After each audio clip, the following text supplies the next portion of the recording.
Sekarang, akses informasi seputar pertanahan lebih praktis lewat aplikasi Sentuh Tanahku. Mari kenali aplikasi Sentuh Tanahku. Aplikasi Sentuh Tanahku adalah sebuah aplikasi yang memberikan kemudahan masyarakat dalam mengakses layanan pertanahan secara digital. Aplikasi Sentuh Tanahku hadir dengan beragam fitur yang mudah diakses kapan saja dan di mana saja. Berikut merupakan langkah mudah menggunakan aplikasi Sentuh Tanahku. Pertama, mengunduh aplikasi. Kedua, membuat akun. Ketiga, verifikasi akun. Keempat, mulai akses fitur yang tersedia. Fitur layanan aplikasi Sentuh Tanahku terdiri atas antrean online, cari berkas, cari bidang, buku tamu, swap plotting, info layanan, dan mitra kerja. Sedangkan fitur informasi aplikasi Sentuh Tanahku terdiri atas kantor pertanahan, kalender kantor pertanahan, bantuan, website, JDIH, dan PPID. Adapun fitur laci aplikasi Sentuh Tanahku terdiri atas sertifikatku, aktaku, dan berkasku. Akses informasi pertanahan kini lebih mudah. Yuk, download aplikasi Sentuh Tanahku di Play Store dan App Store. Halo masyarakat Kabupaten Alor, ada info penting mengenai KKPR atau kesesuaian kegiatan pemanfaatan ruang. Simak penjelasannya berikut ini. Kategori kegiatan KKPR terdiri atas berusaha dan non-berusaha. Jangan lupa siapkan dan lengkapi dokumen serta data berikut ini ya. Berikut merupakan tahapan KKPR yang harus dilalui untuk memperoleh persetujuan pemanfaatan ruang. Besaran tarif pelayanan untuk pertimbangan teknis pertanahan dalam rangka PKKPR dihitung berdasarkan formula yang diatur dalam ketentuan perundang-undangan berikut ini. Persyaratan dan jangka waktu serta biaya yang dibutuhkan dalam 7 layanan prioritas Kementerian ATR BPN.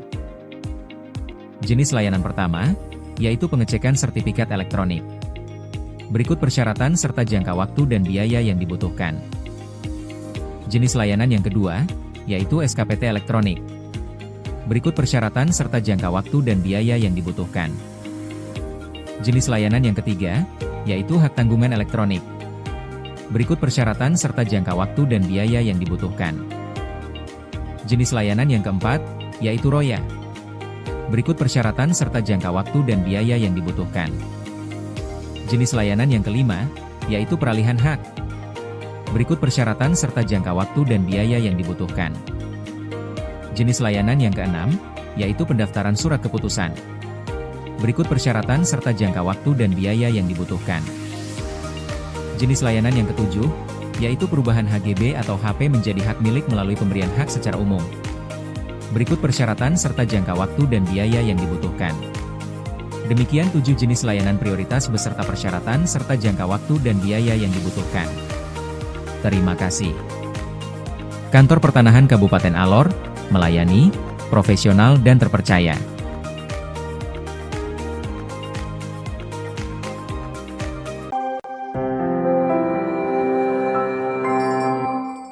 Halo masyarakat Kabupaten Alor.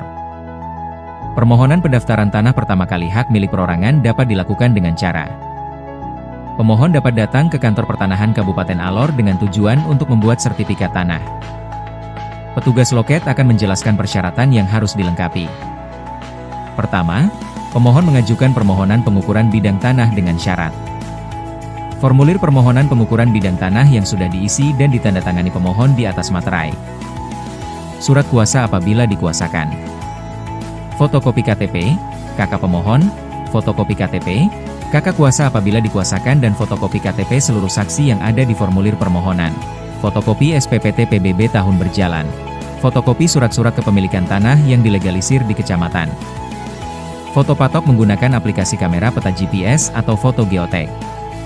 Apabila semua persyaratan sudah lengkap maka pemohon harus melengkapi dokumen informasi tata ruang dari Dinas PUPR Kabupaten Alor. Apabila semua persyaratan dokumen dari Dinas PUPR Kabupaten Alor sudah lengkap maka petugas loket Pertanahan akan melakukan penginputan data di aplikasi KKP sehingga akan keluar surat perintah setor atau SPS. Kemudian pemohon bisa langsung melakukan pembayaran ke loket pembayaran berdasarkan surat perintah setor atau SPS dengan harga satuan khusus seperti keterangan berikut. Atau dapat menuju ke bank dan kantor pos terdekat untuk melakukan pembayaran berdasarkan SPS yang telah diterbitkan. Setelah pemohon melakukan pembayaran, petugas ukur kemudian melakukan pengukuran bidang tanah didampingi pemilik tanah dan saksi dengan mengecek patok batas sesuai dengan hasil foto geotek yang benar sesuai permohonan. Kemudian proses ini menghasilkan produk pertanahan berupa peta bidang tanah atau PBT. Kedua, pemohon datang kembali menuju loket untuk melengkapi berkas permohonan SK hak dengan menyerahkan PBT yang sudah diperoleh. Syarat-syarat yang harus dilengkapi adalah formulir permohonan pemberian hak, peta bidang tanah atau PBT, surat kuasa apabila dikuasakan, fotokopi KTP, KK pemohon, fotokopi KTP, KK kuasa apabila dikuasakan dan fotokopi KTP seluruh saksi yang ada di formulir permohonan, fotokopi SPPT PBB tahun berjalan, fotokopi surat-surat kepemilikan tanah yang dilegalisir di kecamatan. Apabila semua persyaratan sudah lengkap, maka petugas loket akan melakukan penginputan data pada aplikasi KKP sehingga akan keluar surat perintah setor atau SPS. Kemudian pemohon bisa langsung melakukan pembayaran ke loket pembayaran berdasarkan surat perintah setor atau SPS dengan harga satuan khusus seperti keterangan berikut. Atau dapat menuju ke bank dan kantor pos terdekat untuk melakukan pembayaran berdasarkan SPS yang telah diterbitkan. Setelah pemohon selesai melakukan pembayaran, selanjutnya dilakukan pemeriksaan tanah oleh panitia A. Hasil pemeriksaan tanah akan diterbitkan SK pemberian hak atas tanah oleh Kepala Kantor Pertanahan Kabupaten Alor. Ketiga, pemohon mengajukan permohonan pendaftaran SK hak dengan melengkapi syarat-syarat sebagai berikut. Formulir permohonan pemberian hak, asli SK pemberian hak, surat kuasa apabila dikuasakan, fotokopi KTP, KK pemohon, fotokopi KTP, KK kuasa apabila dikuasakan, fotokopi SPPT PBB tahun berjalan dan asli BPHTB, asli surat-surat kepemilikan tanah atau riwayat awal kepemilikan sampai dengan kepemilikan terakhir. Apabila semua persyaratan sudah lengkap, maka petugas loket akan melakukan penginputan data pada aplikasi KKP sehingga akan keluar surat perintah setor atau SPS. Kemudian pemohon bisa melakukan pembayaran ke loket pembayaran berdasarkan surat perintah setor atau SPS, atau dapat menuju ke bank dan kantor pos terdekat untuk melakukan pembayaran berdasarkan SPS yang telah diterbitkan. Pada tahap akhir akan dilakukan penerbitan sertifikat tanah yang telah ditandatangani oleh Kepala Kantor Pertanahan Kabupaten Alor. Kantor Pertanahan Kabupaten Alor, melayani, profesional dan terpercaya.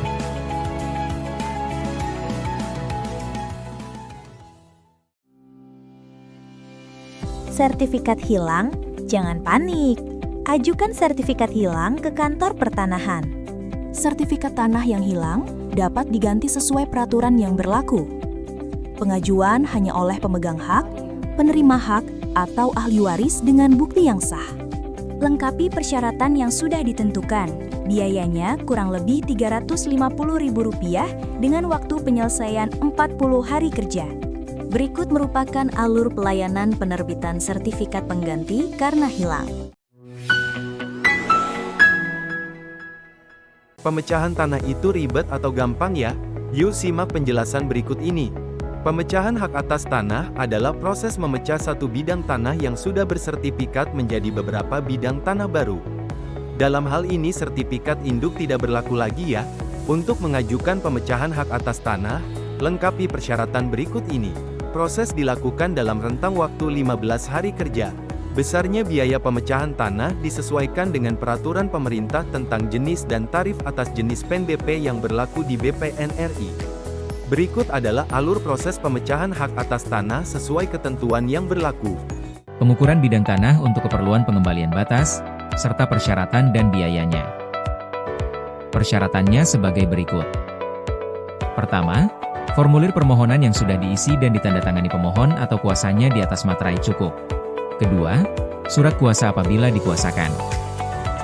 Ketiga, fotokopi identitas KTP, KK, pemohon dan kuasa apabila dikuasakan, yang telah dicocokkan dengan aslinya oleh petugas loket.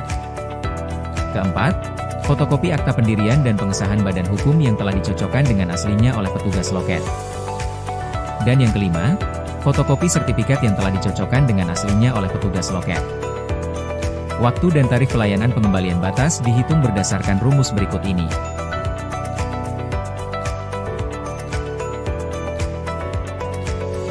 Kantor Pertanahan Kabupaten Alor, melayani, profesional dan terpercaya.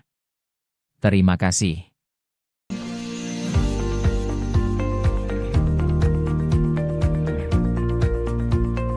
Tahukah Anda, pengembalian batas bidang tanah adalah pengukuran yang dilaksanakan kedua atau beberapa kali terhadap bidang tanah yang telah terdaftar atau bersertifikat. Kegiatan pengembalian batas secara teknis yaitu menerapkan ukuran-ukuran metrik berupa jarak atau dimensi, diagonal, jarak pengikatan, sudut, orientasi arah ataupun titik-titik koordinat yang terdapat dalam gambar ukur atau veldwork ke lapangan atau lokasi kegiatan. Gambar ukur atau veldwork adalah dokumen otentik yang menerangkan objek hak, yaitu meliputi dimensi, orientasi, batas-batas bidang, dan letak bidang tanah, baik relatif maupun absolut yang diambil sewaktu pengukuran bidang tanah pertama kali. Data dalam gambar ukur atau veldwork juga memuat persetujuan batas bidang tanah dari pihak-pihak yang berkepentingan dengan bidang tersebut, yaitu pemegang hak yang berbatasan langsung, atau pihak yang menguasai bidang tanah yang berbatasan dengan bidang tanah tersebut. Tahukah Anda, berdasarkan Surat Edaran Dirjen Infrastruktur Keagrariaan Nomor 24-01-01.02-I-2020 tentang petunjuk mekanisme dalam rangka pengembalian batas bidang tanah. Pengembalian batas bidang tanah dapat dilaksanakan apabila memenuhi ketentuan-ketentuan sebagai berikut, yaitu 1. Warka spasial berupa gambar ukur atau veldwork, tersedia dan tersimpan lengkap pada kantor wilayah ATR BPN atau kantor pertanahan setempat. 2. Bahwa gambar ukur atau veldwork yang menjadi dasar dalam pengembalian batas, wajib memuat informasi titik dasar teknik atau TDT, yang berfungsi sebagai titik ikat atau referensi serta memuat seluruh data hasil ukuran batas bidang tanah. 3. Bahwa data-data dalam gambar ukur atau veldwork, baik titik dasar teknik dan data hasil ukuran, masih sesuai dengan keadaan yang sebenarnya di lapangan, dan tidak mengalami perubahan-perubahan karena dinamika pembangunan atau bencana alam, sehingga data-data tersebut masih relevan untuk digunakan dalam kegiatan pengembalian batas.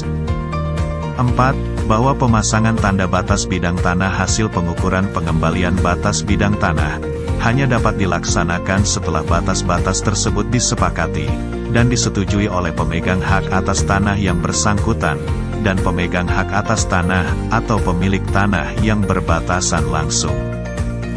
5. Bahwa persetujuan kesepakatan batas-batas bidang tanah dituangkan dalam berita acara yang ditandatangani oleh para pihak yang berkepentingan. Apabila syarat-syarat tersebut tidak terpenuhi, maka permohonan layanan pengembalian batas tidak dapat diterima atau ditolak, dan disarankan untuk mengajukan pelayanan pengukuran ulang dan pemetaan bidang tanah. Dengan semakin tingginya kebutuhan akan tanah, dan nilai ekonomi tanah yang semakin tinggi, intervensi layanan pengembalian batas semakin tinggi pula. Tetap semangat, semoga Tuhan Yang Maha Kuasa memberikan petunjuk dan rahmat-Nya kepada kita semua.